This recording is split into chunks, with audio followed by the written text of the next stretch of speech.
a nuestra primera sesión del curso Traumatología y Ortopedia. El día de hoy vamos a empezar con nuestra primera unidad, que es la referente a lo que es fracturas, luxaciones y lesiones de cartílago de crecimiento. Este tema abarca la patología traumática del sistema musculoesquelético, básicamente lo que es fracturas, luxaciones y lesiones de cartílago de crecimiento. Es una unidad un poquito larga, pero bueno, vamos a tratar de hacerla bastante accesible para todos ustedes. Les vuelvo a comentar que quien tenga dificultades para conectarse, pues bueno, lo entiendo perfectamente. Eso no es una dificultad a la que nos hemos estado enfrentando todos. Y bueno, la clase queda grabada y la clase se sube a la página de Teams. Esta presentación es a base de imágenes y a base de videos. Si no se ven los videos, pues díganme para corregir de inmediato. Entonces, me voy a permitir entonces ya compartirles la pantalla para que podamos empezar ya con nuestra primera sesión del día. Pueden preguntar a lo largo de la presentación con toda confianza. Bien,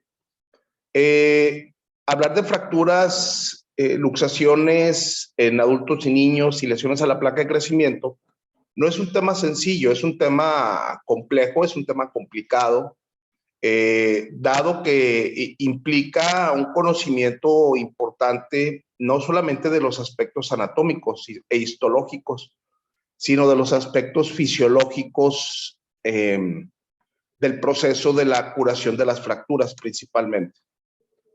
Vamos a empezar por definir algunos conceptos que es importante porque debemos manejar todos nosotros el mismo idioma, así como en cualquier otra especialidad, en traumatología y ortopedia utilizamos terminología que es importante podamos compartirla adecuadamente. Entonces, la fractura es la solución de continuidad de un hueso y hay diferentes tipos de fracturas. Como lo ven ustedes aquí resaltado en rojo, tenemos las fracturas por estrés.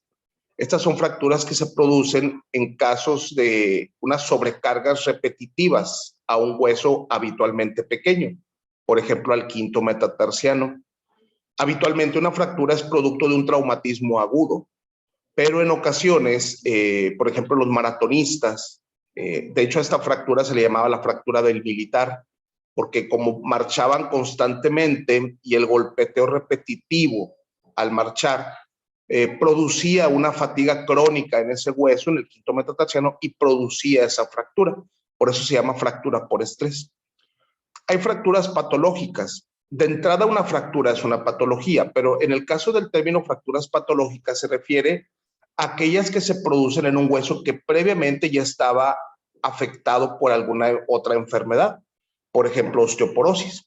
En un sentido estricto, la fractura por osteoporosis es una fractura patológica, porque primero ocurrió la osteoporosis, que provocó una disminución en la masa ósea, en la densidad ósea, y eso favoreció la fractura.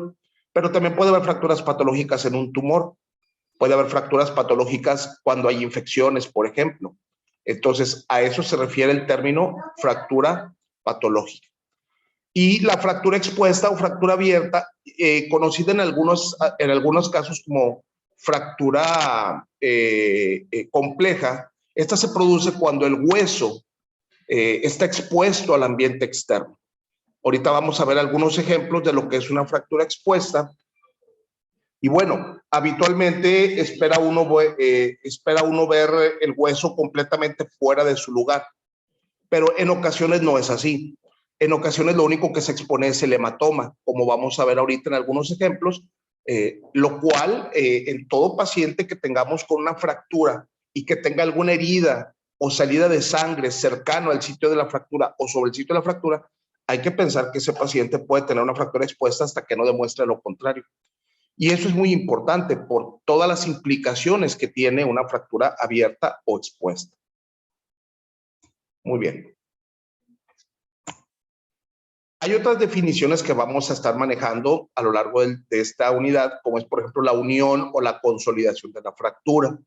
Esto es cuando el hueso ya se restauró en sus propiedades, no solamente la restauración anatómica, sino sus propiedades funcionales. Recuerden que el hueso no es una estructura inerte, muchachos. El hueso es una estructura metabólicamente activa. Claro, lo vemos como una estructura dura, como una estructura ruda, rígida, y eso nos hace pensar muchas veces que, pues, que quizás su función no es muy interesante, quizá. Sin embargo, recuerden que es el principal almacén de calcio. El 99% de nuestro calcio se almacena en el hueso, pero también participa en la función hematopoyética. Entonces, aparte de que es almacén de otros minerales. Entonces, el hueso tiene funciones como órgano, como las que ya les estoy mencionando, y tiene una relación muy importante con otros órganos, como el sistema digestivo para la absorción de la vitamina D y del calcio, con a nivel de las hormonas paratiroideas, de la tiroides, del riñón, porque acuérdense que en el riñón se lleva a cabo la hidroxilación de la vitamina D. Entonces, tiene una importante relación con estos otros órganos. Entonces, ahí radican las funciones del hueso como órgano. Y obviamente tiene propiedades mecánicas, funciones mecánicas, como carga, soporte de peso, protección de vísceras en el cráneo, por ejemplo, en el tórax, en la pelvis. Entonces, la intención de cuando tratamos a un paciente con una fractura es buscar que no solamente restaure sus propiedades anatómicas e histológicas, sino también sus propiedades funcionales. Entonces, cuando nosotros hablemos de una fractura, vamos a decir, esta fractura ya unió o ya consolidó o ya curó. No vamos a decir una fractura ya pegó, no, vamos a hablar en términos médicos. Obviamente, como cualquier otro órgano, como cualquier otra estructura, el hueso puede sufrir complicaciones y algunas de sus complicaciones locales se relacionan con un retraso o una no consolidación, como los términos que están ustedes viendo aquí a continuación. Un retraso de unión o un retraso en la consolidación es cuando el hueso no ha logrado la curación en el tiempo esperado. Es decir, hay evidencias de que el hueso está curando, pero se está tardando un poco más de lo habitual. Hay diversas causas que ya veremos más adelante cuando tratemos este tema. Pero entonces a eso se le llama retraso de la unión o retraso de la consolidación. De hecho, clínicamente el paciente puede tener una disminución notable del dolor, pero quizá aún se mueva un poco el foco de fractura y a lo mejor en la radiografía logramos ver que ya está avanzando la formación del callo óseo, pero no ha logrado consolidar totalmente. A eso se le llama retraso de la consolidación. No hay un tiempo específico para todas las fracturas en que nosotros digamos que hay un retraso de la consolidación. Cada hueso tiene tiempos algo diferentes en lograr esa consolidación y de hecho no es lo mismo que una fractura consolide en la diáfisis a en la metáfisis por las características anatómicas, histológicas y vasculares. Pero en términos generales se considera que si el paciente ya han transcurrido 3 meses y todavía seguimos viendo que hay algo de dolor, que se sigue moviendo un poco la fractura y que no está progresando la formación de callo, podemos pensar que hay un retraso de la consolidación. Pero todo esto se tiene que adaptar o se tiene que evaluar de manera individual en cada paciente. Y bueno, también hay la no unión de la fractura o llamada también pseudoartrosis. Estos dos términos pueden utilizarse indistintamente, aunque algunos autores dicen, no, la no unión tiene unas características, la pseudoartrosis tiene otras características, pero en términos generales, el problema aquí es que el hueso no consolidó la fractura.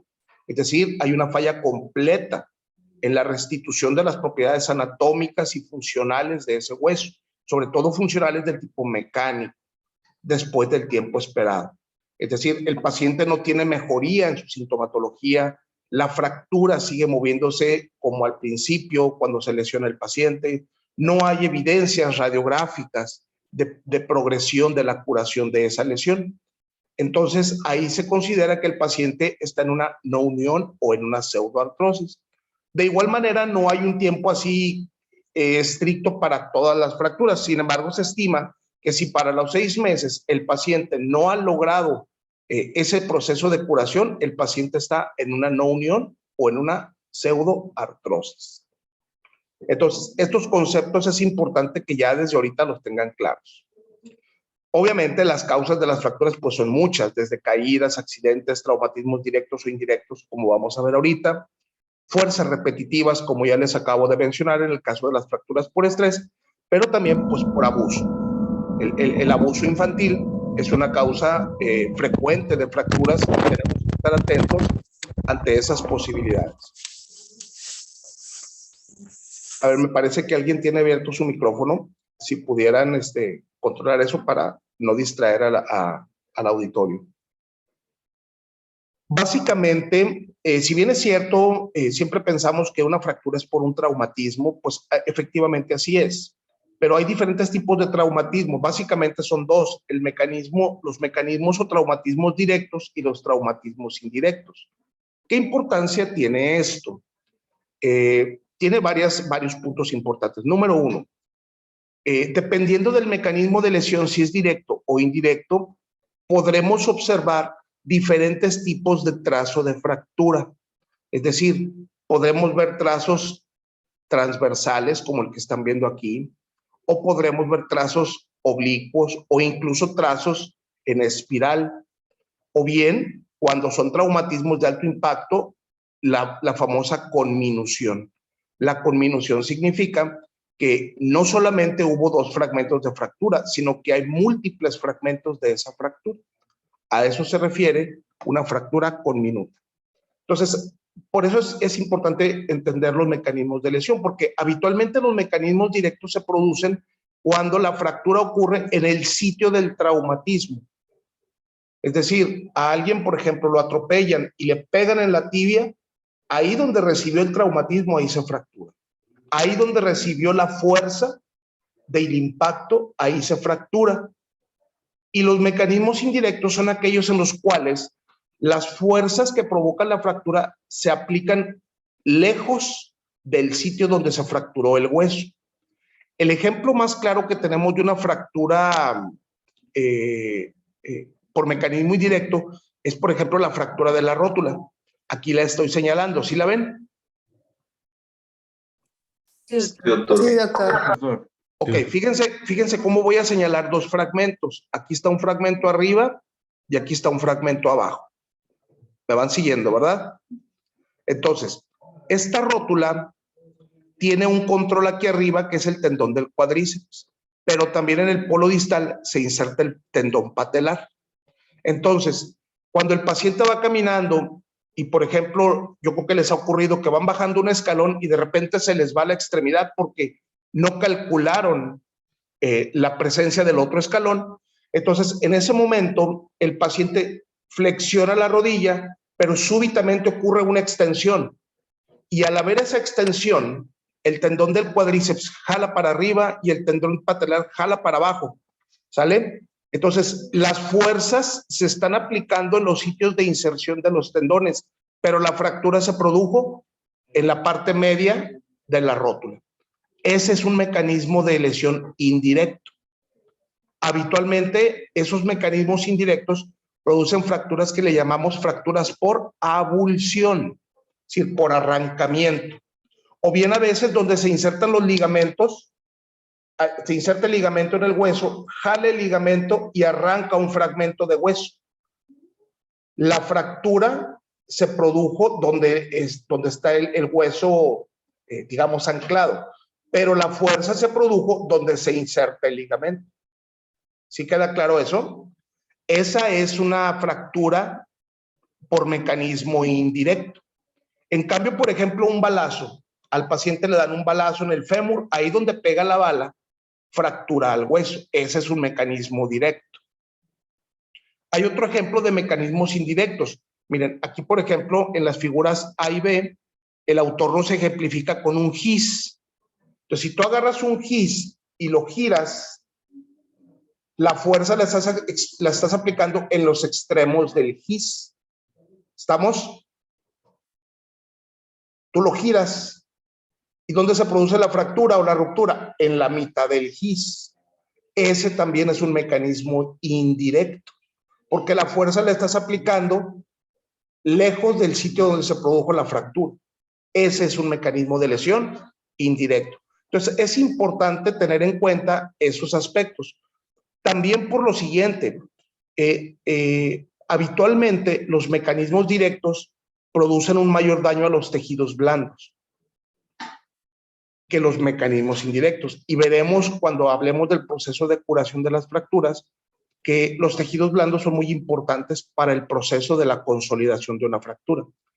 Entonces, claro, todas las fracturas, todas, hay que pensar no solamente en términos de la fractura en un hueso, hay que pensar en términos de las lesiones a los tejidos circundantes. Siempre que tengas una fractura, seguramente ese paciente va a tener ahí lesión en el músculo. No se diga el periósteo. El periósteo es una estructura muy importante, ustedes lo saben, lo aprendieron en anato, lo aprendieron en histo. El periósteo es muy importante porque es una estructura que proporciona vascularidad y es muy importante para la curación de la fractura. Entonces, todas las fracturas que nosotros veamos, por mínimas que éstas sean, piensen también en términos de los tejidos blandos circundantes. Fíjate, la importancia de los tejidos blandos es tal que, por ejemplo, ustedes han tocado su clavícula. Ahí se toca a flor de piel la clavícula. Tiene muy poca envoltura de tejidos blandos. Por eso es que una clavícula es de los huesos que más frecuentemente tienen pseudoartrosis. ¿Por qué? Por la carente circulación que tiene. En cambio, un húmero o un fémur, por ejemplo, está rodeado de una gran masa muscular. Eso no significa que no puedan hacer pseudoartrosis o retraso de la consolidación. Sin embargo, el tener esas envolturas de tejidos blandos es muy favorable para el hueso, para su proceso de consolidación. ¿Sí quedamos claros con eso?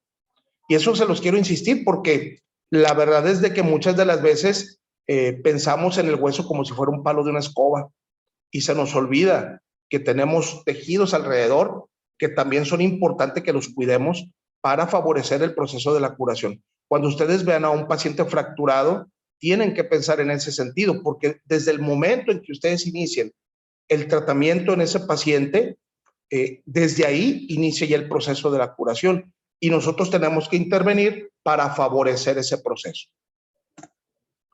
Bien, aquí hay los ejemplos de mecanismos de lesión. Miren, por ejemplo, observen cómo aquí en donde tengo mi apuntador, cómo se ven flexionados o doblados el radio y el cúbito. Bueno, estos son mecanismos de flexión que igualmente tú aplicas la fuerza aquí, aplicas la fuerza acá y se fractura en medio. Son mecanismos indirectos de lesión. Entonces, es importante que tengamos en cuenta estos aspectos que les estoy mencionando. Les voy a poner un video. ¿Sí se ve? Sí, doctor. Sí. Bueno, lo voy a correr a ver si se ve. Me dicen, ¿no? Por favor. Ahí va. ¿Sí se ve? Sí, doctor. Sí, doctor. Bueno, estos son unos videos preciosos. Me encantan estos videos de este autor. Aquí nos va a hablar él de los tipos de fracturas. Hay muchos tipos de fracturas. Él nos dice. ¿Vean? La mayor parte, vean los términos que estamos viendo, desplazadas, no desplazadas, abiertas o cerradas, una fractura no desplazada, una fractura abierta, aquí nos pone él el ejemplo, una fractura cerrada, ¿sí? Fracturas desplazadas y no desplazadas se refiere a la manera como el hueso se mueve o no se mueve de su sitio anatómico. Fracturas incompletas son aquellas o fracturas en línea de cabello que no completan toda la dimensión del hueso. Esos son traumas menores. La fractura no va a lo largo de todo el trayecto del hueso, son fracturas muy pequeñas. Fracturas en tallo verde, como veremos ahorita. La fractura en tallo verde, voy a detenerme aquí. La fractura en tallo verde lo veremos un poquito más adelante, pero de una vez les digo, es una fractura pediátrica. Se le llama rama verde, ahorita veremos el ejemplo, porque es hueso inmaduro. El hueso, muchachos, el hueso, escuchen bien esto, el hueso no es una estructura rígida, el hueso tiene flexibilidad, el hueso tiene elasticidad, el hueso es flexible, pero es más flexible en los niños, en los pacientes pediátricos. Por eso ellos es muy frecuente que veamos estos patrones de fractura en los que dices, ah, mira, se fracturó, pero el otro lado no. Ahorita vamos a ver ejemplos. Esto es producto de la plasticidad del hueso en el paciente pediátrico.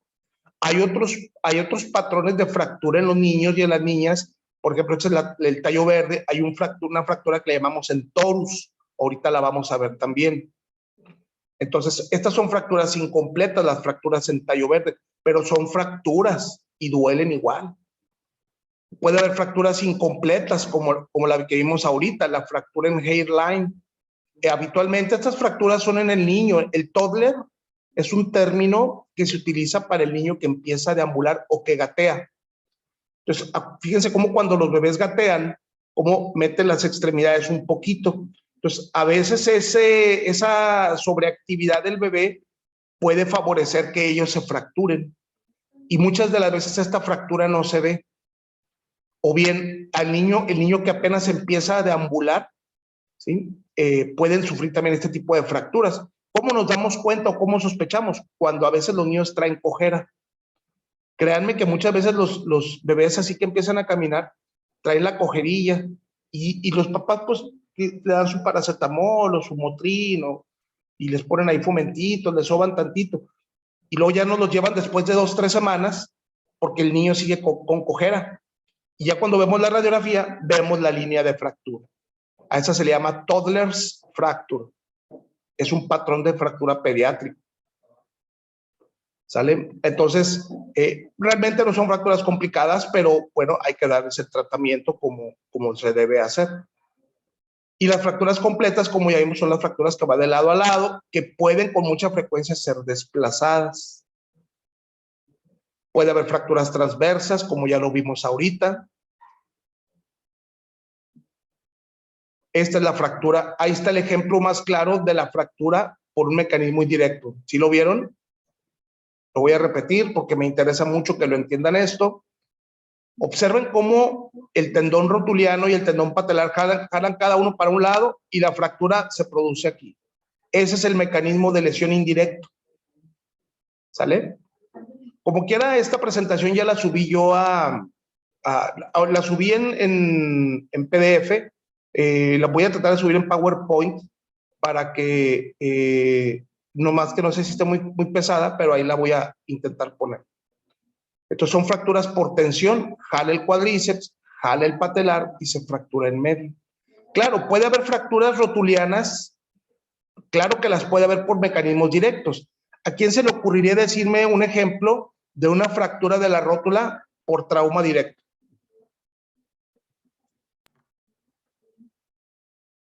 ¿Un accidente automovilístico? Claro, si te golpeas con el tablero del carro, ¿verdad? Otro ejemplo muy frecuente que nos ocurre cuando andamos en la calle. Caer directamente sobre la rodilla. Exacto, Miriam. Caída de rodillas, pues ahí te golpeas directamente aquí y te fracturas tu rótula. ¿Sale? Entonces, estas fracturas, las fracturas transversas, aquí nos está diciendo el autor que pueden ser, ya se está adelantando, nos pone tratamientos, pero bueno, aquí vemos una fractura oblicua. Una fractura oblicua es aquella que forma un ángulo respecto al eje del hueso. Si se fijan, aquí el trazo está algo inclinado. Es una fractura oblicua.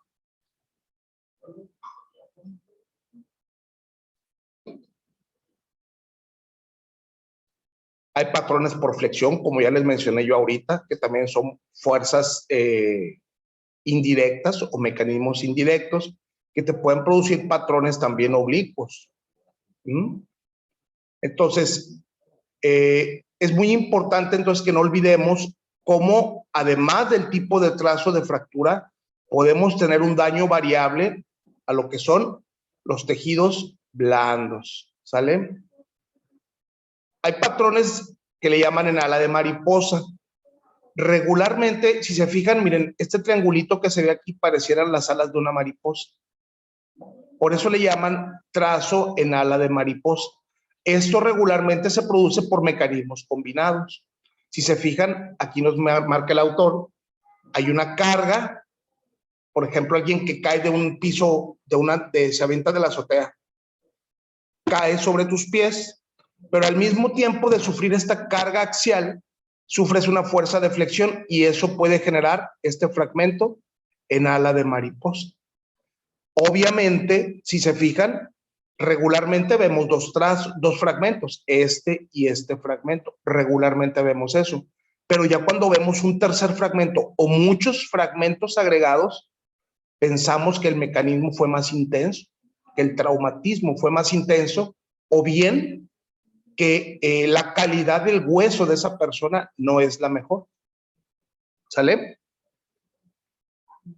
Muy bien, ese es el fragmento en ala de mariposa. Le voy a adelantar un poquito. Ahí vemos un ejemplo, miren. Ahí se ve muy clarito ya en una radiografía que nos pone el autor.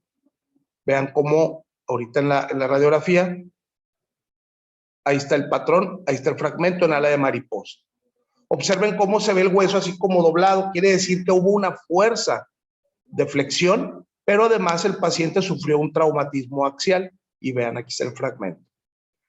¿Qué les parece este fragmento, este tipo de trazo del peroné? ¿Cómo le llamarían a este trazo, de acuerdo a lo que hemos platicado? Oblicuo. Es un trazo oblicuo. Y mira, observan aquí un fragmentito. Sí, doctor. Entonces, esto significa que hay conminución. No es una conminución grave, pero significa que ya aquí el traumatismo fue de suficiente intensidad para formar otro fragmento de fractura. ¿Se fijan? Doctor, Mande. una pregunta. Claro. Entonces, ¿es conminuta cuando hay más de dos partes? O sea, por ejemplo, que el hueso se parte en dos, que es lo habitual para una oblicua. Pero si hay tres fragmentos, ¿ya es conminuta? Así es. En un sentido estricto, esta que estamos viendo aquí, Ajá. en ala de mariposa, en un sentido estricto, es una fractura conminuta. ¿Sale? Ajá. Pero de repente te encuentras no un fragmento así de ala de mariposa, sino te encuentras muchos pedacitos como este, el que vemos aquí en el peroné. ¿Sí? Sigue siendo una fractura conminuta. ¿Sí? Porque como tú mencionas, Sol, habitualmente vemos dos fragmentos de fractura. Yo pensé que eran como más huesecitos. Bueno, ya ve que normalmente Exacto. los representan como 5 o más. Esa es una fractura conminuta, Sol. Ajá. Exactamente, tienes toda la razón. Pero en un sentido estricto, esta también es una fractura conminuta. Se le llama fragmento en ala de mariposa porque, como tú mencionas, regularmente se ven muchos pedacitos. Pedacitos que, si me permiten el término, no podemos armarlos a la estructura del hueso. Pero aquí, este fragmento triangular, si tú te fijas, si a este paciente lo operan, este fragmento se puede adaptar bien a la estructura del hueso e incluso lo puedes fijar. Si tú le pones unos clavos o unos tornillos, tú puedes adaptar este fragmento a los otros dos, ¿verdad? Hay otro término que es la fractura segmentaria. Ahorita lo vamos a ver más adelante. Muy bien, Sol.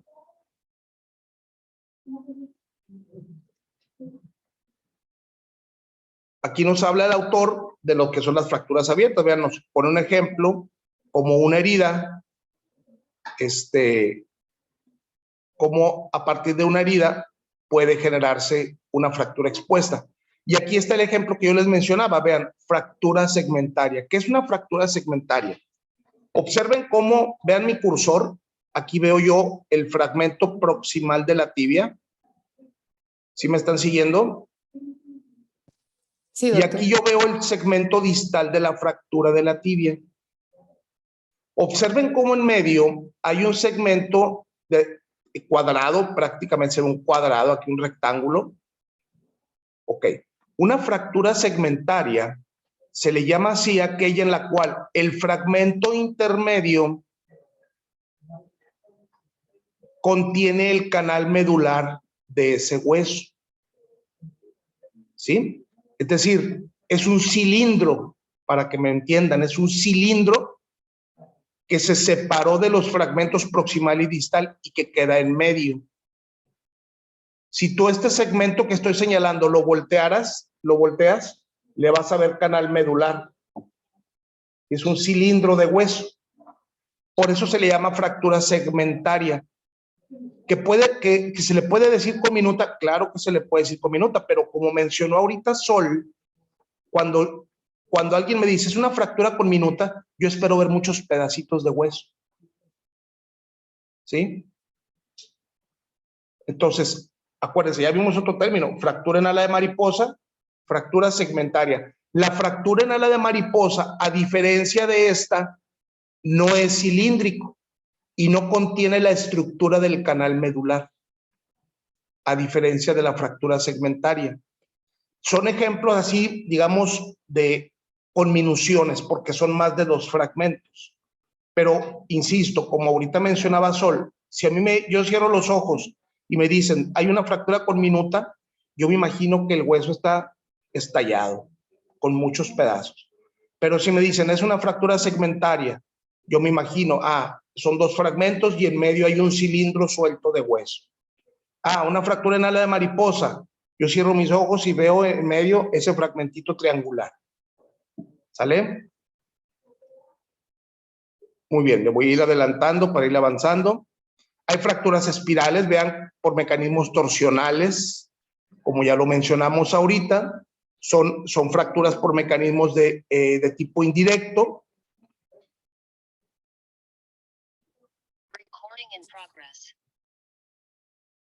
Y ahorita vamos a ver aquí el ejemplo de la fractura conminuta. A esto se refiere Sol. Vean, hay un fragmento proximal principal, hay un fragmento distal principal y en medio hay múltiples fragmentos. Ese es el término estricto en términos de definición de lo que es una fractura conminuta. Fíjense cómo, a diferencia del fragmento en ala de mariposa y a diferencia del fragmento segmentario, estos fragmentos múltiples difícilmente puedes, si me permiten el término, armarlo a la estructura anatómica de la fractura.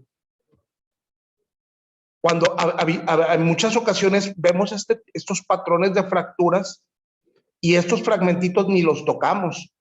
Ahí los dejamos, fijamos este fragmento contra este y estos ahí los dejamos en medio que se integren al proceso de la curación. Porque imagínate estos fragmentitos, ¿cuándo les vas a poner un clavo? ¿Cuándo les vas a poner un tornillo? Pues no se puede. Pero a un fragmento en ala de mariposa sí es posible. A un fragmento segmentario sí es posible fijarlo. Pero a estos tan chavalitos pues no se puede, ¿verdad? Entonces, habitualmente, por ejemplo, imagínense que esta es una tibia, tiene estos fragmentos, regularmente una fractura diaficiaria de la tibia, como veremos más adelante, la tratamos con clavos centromedulares, y estos fragmentos ahí los dejamos, que se integren al proceso de la curación de la fractura. Entonces, este es el término en un sentido estricto de lo que es, ese es el ejemplo en un sentido estricto de lo que es una fractura conminuta. Fracturas por explosión, ¿verdad? Como si le hubieran dinamitado su hueso a este paciente. Habitualmente son traumatismos de alta energía. Regularmente es así. Es muy importante, ya lo veremos más adelante, que todo paciente con fractura le examinen el estado neurovascular de su extremidad. Aquí el autor también nos dice que la piel puede estar comprometida. Regularmente es así. Aunque no sean fracturas expuestas, muchachos, siempre piensen en términos de que hay lesión a tejidos blandos, jóvenes. No se les olvide eso, por favor. Muy bien. Este es un ejemplo de... sí, adelante. Yo tengo una duda. Es que había leído de los tipos de fracturas, que la fractura multifragmentada era cuando eran más de 3 huesos, pero sí eran reducibles y contables. Y la conminuta era ya cuando eran no reducibles y no contables. Entonces, para términos de examen, por ejemplo, si vemos una fractura que van a ser más de 3 huesos, pero que sí se puede reducir, vamos a poner que es conminuta. Es que como les decía ahorita, hay autores que pueden manejar indistintamente la terminología. Te por seguro que no los metería yo en esos problemas, de que multifragmentada, conminuta, para nada. Eso te lo por seguro. Efectivamente, hay autores que dicen es que, mira, multifragmentada se refiere a que puedes tú armar esa fractura. O sea, que ese segmento de multifragmento, por decirlo así, lo que no constituye los fragmentos principales, tú puedes incluirlos en la fijación, por ejemplo. Y una conminuta no. Mira, aquí tenemos un ejemplo. Esta es una fractura conminuta. No es multifragmentada porque estos fragmentos no los estoy utilizando para fijar esta placa. ¿Te fijas? En cambio, si aquí hubiera habido un triangulito de ala de mariposa, sí lo puedo fijar. En un sentido estricto puedo decir es multifragmentada, no es conminuta. Aquí vamos a emplear el término conminuto para referirnos a esto que están ustedes viendo aquí. En lugar de decirles yo multifragmentado, les voy a decir ala de mariposa o fractura segmentaria para evitar las confusiones. Pero efectivamente tiene razón, pueden utilizarse las terminologías a veces indistintamente o bien en un sentido ya más intenso en cuanto a la definición. Algunos autores lo pueden manejar así, ¿verdad? Por ejemplo, una ala de mariposa, ¿qué sería? Multifragmentada. Exacto. Una segmentaria igual, ¿verdad? Pero obviamente también depende, yo les decía ahorita, depende mucho también de las características individuales. Mira, por ejemplo, veíamos el ejemplo me voy a retrasar un poquito. Veamos este ejemplo. Dices, ahí, híjole, poder utilizar estos fragmentos es muy complicado para fijarlos. Y muchas veces ni los tocamos, ¿verdad? Como les decía yo ahorita, así los dejamos, hacemos reducciones indirectas y así lo dejamos. Pero hay fragmentos a veces que sigue siendo conminuta, pero son muy grandes y que sí nos pueden permitir hacer una manipulación para adaptarlos mejor a la anatomía ósea. Por ejemplo, estos fragmentos son más grandes. No deja de ser conminuta, ¿verdad? No deja de ser difícil o problemático quererlos fijar. Pero afortunadamente en la actualidad tenemos sistemas de fijación que nos permiten poder hacer esto, puentear estos segmentos tan severos de conminución. ¿Sale? Sí, gracias, doctor. Quedó claro, ¿verdad? Sí, gracias. Muy bien. Voy a adelantar un poquito más. Vean, aquí nos puso otro ejemplo de fractura conminuta. Estas placas son de mucha ayuda. A veces incluso aquí en estos defectos podemos agregarles injertos. Bueno, ejemplo, fractura abierta. Habitualmente esperamos ver una fractura abierta en la que el hueso se vea completamente de fuera, pero muchas veces no es así. Muchas veces es la pura heridita, el hueso está en su lugar y tienes la herida. Entonces tengan mucho cuidado con esos pacientes.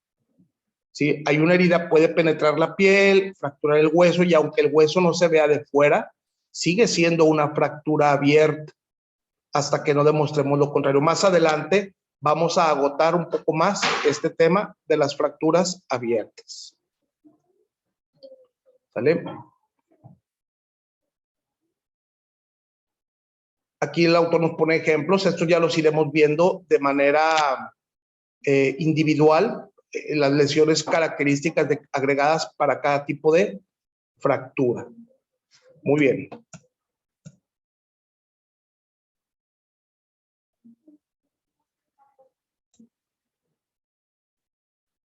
Muy bien. Vamos a ver este otro video para acabar de reforzar esto de los mecanismos de lesión. Aquí vamos a ver los diversos patrones de fractura. Todavía. Entonces, vamos a ponerle atención, es un video cortito. Aquí nos pone el autor el ejemplo de lo que puede ser una fractura abierta. Es una fractura desplazada. Ya vimos fracturas incompletas o en cabello, en línea de cabello, que habitualmente es una fractura incompleta, resultado de traumatismos de baja intensidad. la fractura en tallo verde, que es por una fuerza en flexión. Más adelante, en los patrones de fractura de los niños, veremos esas fracturas. Las fracturas completas, que van de lado a lado.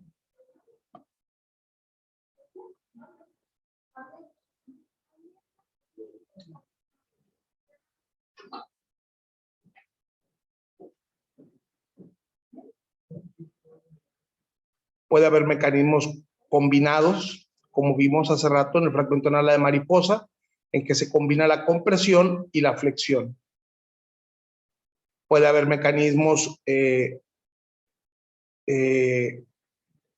combinados, puede haber mecanismos rotacionales, y todos esos son mecanismos indirectos. Nuevamente, esa es la conminución. Traumatismos de alta energía pueden ser abiertas o cerradas. Aquí nos ponen un ejemplo muy dramático, ¿verdad? Una herida sumamente grande, pero ya más adelante veremos cómo se clasifican las fracturas abiertas. Esa es una urgencia, la fractura abierta. Muy bien. ¿Hasta aquí tienen alguna duda? Yo tengo una. Adelante. ¿Cuánto tiempo tenemos para tratar una fractura abierta? Digamos que vamos en carretera y hay un choque y vemos que la persona tiene fractura abierta. ¿Cuánto tiempo tenemos? De una manera clásica, de una manera convencional, se ha considerado que en las primeras 6 horas esa fractura tiene que estar aseada. Lo vamos a ver más adelante, como te digo, es un tema que traigo aparte, pero tiene que quedar desbridada, con aseo adecuado, una buena irrigación y con empleo de antibióticos dentro de las primeras 6 horas. Eso es lo ideal. Eso es lo ideal y que convencionalmente se ha venido tratando a lo largo del tiempo. Un aspecto muy importante y básico en el manejo de una fractura abierta es el tiempo en el que nosotros logremos esa desbridación, es decir, la eliminación de todo el material necrótico, de todo el tejido desvitalizado, de toda la contaminación o la suciedad que tenga esa fractura, del inicio del antibiótico, y otra parte importante es la cobertura de los tejidos blandos. Pero habitualmente se maneja que sea dentro de las primeras 6 horas. De hecho, había una regla. Todas las fracturas abiertas son fracturas contaminadas. Todas se van a contaminar. Y había una regla que se maneja también, digamos, de manera clásica o convencional. ¿Sí? Las primeras 6 horas es una fractura contaminada. Después de 6 horas ya está potencialmente infectado ese paciente. Entonces, mientras más pronto lo trates, es mejor. Por supuesto, como veremos más adelante, no necesitas estar en la carretera, fíjate lo que te voy a decir, para que se retrase el manejo de una fractura abierta. A veces a nivel hospitalario eso sucede. Me refiero en cuanto a la entrada a un quirófano, pero desde la llegada a urgencias de ese paciente, tú tienes que tener una carrera contra el tiempo ahí e iniciar un manejo desde que el paciente está en urgencias. ¿Cómo? Bueno, irrigar, no vas a hacer ahí una desbridación formal en urgencias, pero puedes iniciar con el antibiótico, puedes iniciar con el aseo así superficial, con agua estéril, con jabón y proteger la zona de la exposición con apósitos estériles, en tanto el paciente es llevado a quirófano, pero iniciar el antibiótico de manera temprana también es una parte fundamental. No sé si quedó claro. Sí, gracias. Sí, ok. Bien, vamos a ver algunos rasgos particulares del hueso en los niños. Siempre que vean un niño fracturado, siempre, no se les olvide que estos niños, estos pacientitos pediátricos, tienen un cartílago de crecimiento.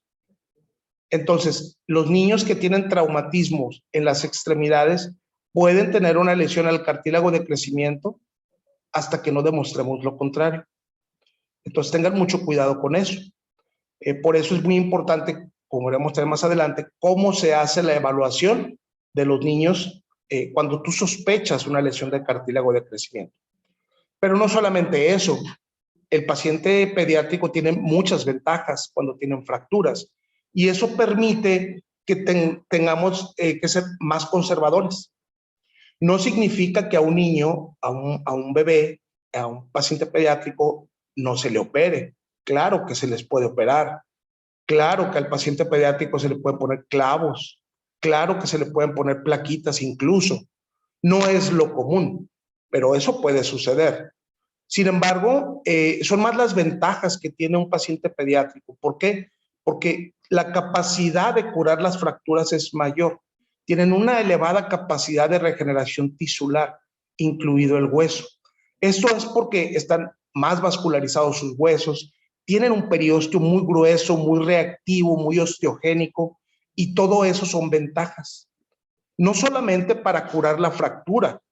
Más adelante veremos ejemplos de cómo en los niños, en los pacientes pediátricos, el hueso incluso remodela más. En las fases de la curación de las fracturas, la última etapa es la de remodelado. ¿Qué significa? Que el hueso no solamente va a recuperar su aspecto anatómico o su capacidad funcional, sobre todo el tipo mecánico, sino que incluso en algunos pacientes pediátricos puede corregir deformidades, por ejemplo, angulaciones o acortamientos.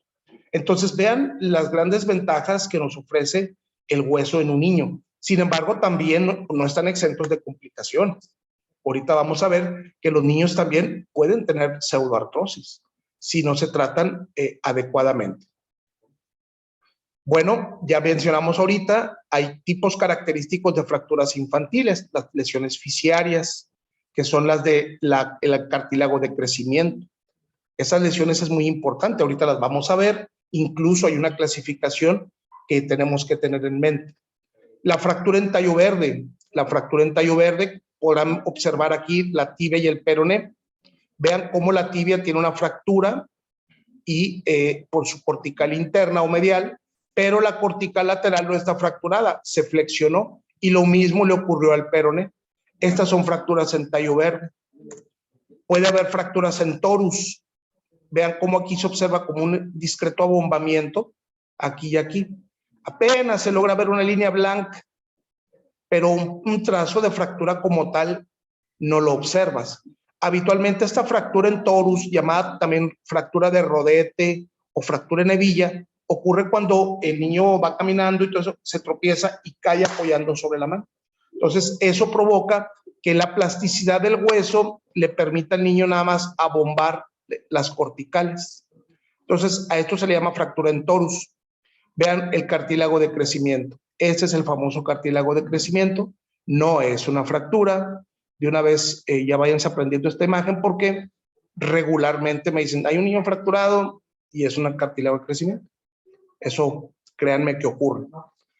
Y un patrón raro de fractura es esta llamada deformidad plástica.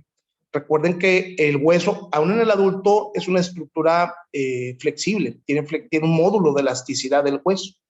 En los niños más. Entonces, a veces no se alcanza a fracturar todo el hueso, pero sufre una inflexión. Vean cómo está doblado el radio. A eso se le llama deformidad plástica. Aquí sí se fracturó el cúbito, pero vean cómo el radio está doblado, flexionado. Esto es el resultado de la gran elasticidad del hueso infantil. Esto no se presenta en el adulto, es nada más el paciente en la etapa pediátrica. Y bueno, lo que ya mencionábamos ahorita, las famosas fracturas en toddler o fracturas ocultas. Esto es debido a traumatismos de muy baja energía. Gran parte, a pesar de que vemos aquí el hueso, es un hueso muy inmaduro y habitualmente a los niños nos los llevan por cojera. Nos dicen los papás, pues es que el niño tiene cojera, doctor, ya tiene 3 semanas con cojera, y le haces la radiografía y se le ve la lineecita de fractura. Habitualmente no son fracturas complicadas, son fracturas muy nobles, pero bueno, requieren tratamiento y pues muchas veces se les pone una ferulita por unas 2 semanas, en tanto logran consolidar rápidamente sus fracturas. Observen cómo se ve aquí muy bonito el cartílago de crecimiento. No olviden las partes del hueso. En el niño, vean cómo se ve el cartílago secundario de osificación, el centro secundario de osificación, que da lugar a las epífisis que formarán las articulaciones. Luego se ve la metáfisis, la diáfisis y el cartílago de crecimiento aquí. A diferencia de esta tibia, vean cómo el peroné, en su parte proximal, todavía no forma o no se observa el cartílago centro secundario de osificación, pero a nivel distal sí. Entonces, aquí, en esta zona que estoy señalando, está el cartílago de crecimiento. Por eso es que a veces las fracturas en los niños implican un reto, porque pues, no se ve nada. Aquí hay cartílago, pero acuérdense que el cartílago no se ve en la radiografía. Y bueno, este es un ejemplo de la fractura en rama verde. Vean cómo esta es una ramita verde, una rama inmadura, como si tú la doblas, se rompe la zona de la convexidad, pero se comprime la zona de la concavidad. ¿Vale? Para eso voy a mostrarles un video, voy a dejar de compartir esta pantalla y les voy a compartir un video a continuación para ver este ejemplo. ¿Sí ven la pantalla? Sí, doctor. Ok, voy a correr el video,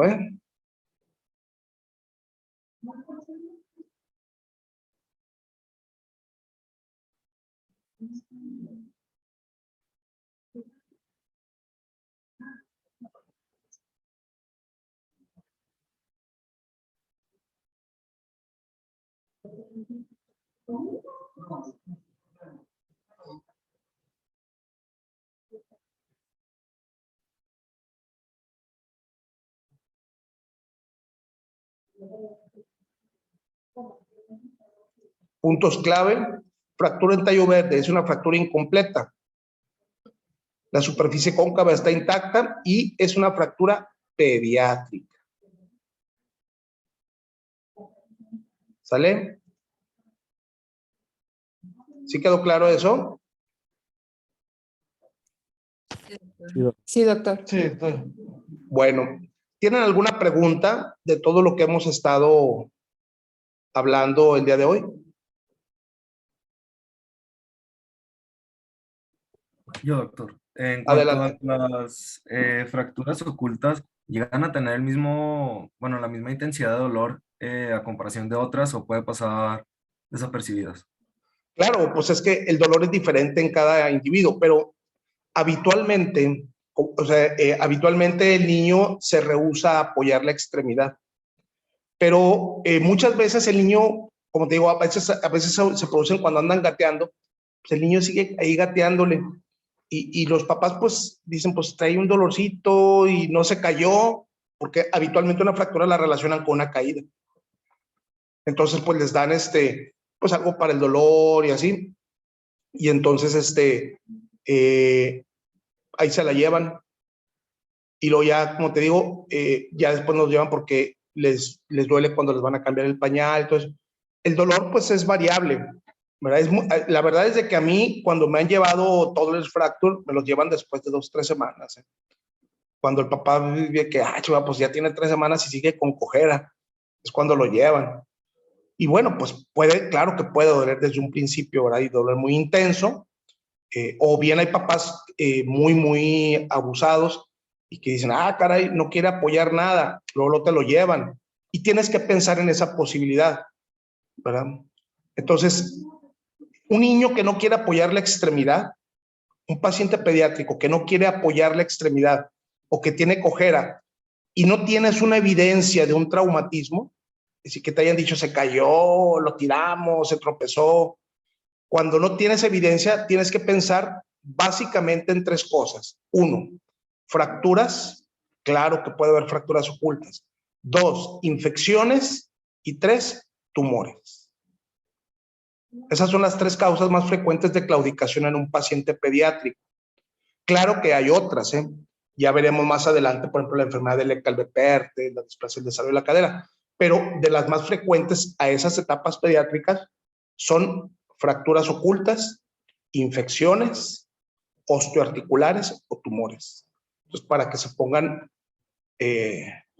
listos y listas. Ok, doctor, muchas gracias. A ti por tu pregunta, gracias. ¿Alguien más? Sol. Doctor, cuando el hueso sana, el callo se queda ahí como bombadito. Remodela. Ujú. Muy Y buena por eso- pregunta. Remodela. Y por eso es que dicen, bueno, es cuando saben en las radiografías que tuvieron múltiples fracturas, ¿verdad? Porque se queda así. Bueno, el callo óseo, ya lo veremos más adelante, el callo óseo es una de las etapas de la curación de las fracturas. Puedes verlo muy redundante, muy exuberante, o sea, callos muy intensos en el paciente pediátrico. Y también dependiendo del tipo de tratamiento que le des al paciente. Regularmente cuando ya veremos más adelante, me voy a adelantar un poquito, pero regularmente cuando les ponemos placas y tornillos, no hacen callos, porque es una fijación bien rígida. Pero cuando les damos el tratamiento conservador, por ejemplo, con puro yesito o con un clavo centromedular, habitualmente ahí sí hacen callos, ya lo veremos más adelante. Pero el ver un callo en una radiografía significa que hay una consolidación de la fractura. ¿Sale? Bien, perdón, adelante, Sol. No, que gracias, doctor. Ok, gracias a ti por tu pregunta. Tienen clase, ¿verdad? Bueno, es que veo en su horario, tienen un horario muy tremendo, pobres. Bueno, vamos a dar por terminada nuestra sesión el día de hoy. Estudien los materiales que les hice llegar. Hoy no les pude poner un pequeñito examen porque estamos teniendo o ha habido dificultades para dar a algunas personas de alta. Me gustaría, si los jefes de grupo nuevamente me mandan el listado de las personas con el nombre completo para agregarlos ahorita al grupo de Teams, si alguien falta, por favor, porque la semana que entra, previo a la sesión, les voy a poner un pequeño examen con el material que les hice llegar, excepto, fíjense bien, tomen nota para que no se les pase. Les subí esta presentación y aparte les puse unos artículos y el programa. Hay un artículo que dice 59,356. Ese no va a venir en las preguntas del examen. Ese no va a venir. El 59,356. Todos los demás sí, porque hablan de la curación de las fracturas, de todo lo que hemos hablado el día de hoy. Pero también voy a sacar preguntas de esta presentación para que la repasen, por favor. ¿Alguna otra pregunta? ¿Dudas? Sí, doctor, de los siguientes temas creo que sigue la clasificación de Salter y Halsted, pero no vienen los artículos. ¿Lo leemos de algún otro lado? O... Salter y Harris. Salter y Harris, perdón. Eso. Salter y Harris. ¿Lo leemos de algún otro? Y viene, ¿cómo no? Mira, te voy a mostrar. Viene el que se llama Cepela. Ahí está.